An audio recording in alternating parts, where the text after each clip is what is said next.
от историята на една жена в практиката. Тя каза нещо много честно.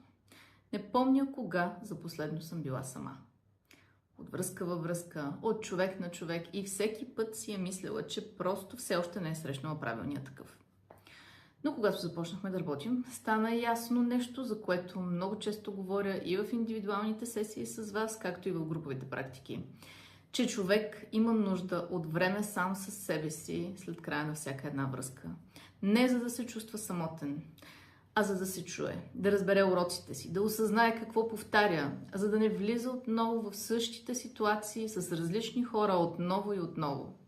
Защото тази жена никога не си беше давала истинско пространство, никога не беше оставала сама достатъчно дълго, за да разбере какво всъщност иска, какво заслужава и какви хора всъщност трябва да допуска до себе си. И понякога, точно в тази тишина, която ние можем да си осигурим единствено, се случват най-важните осъзнавания. Защото ако не останем насаме с себе си, много лесно започваш да избираш хора само и само, за да не бъдеш сам. А ти даваш ли си пространство между връзките?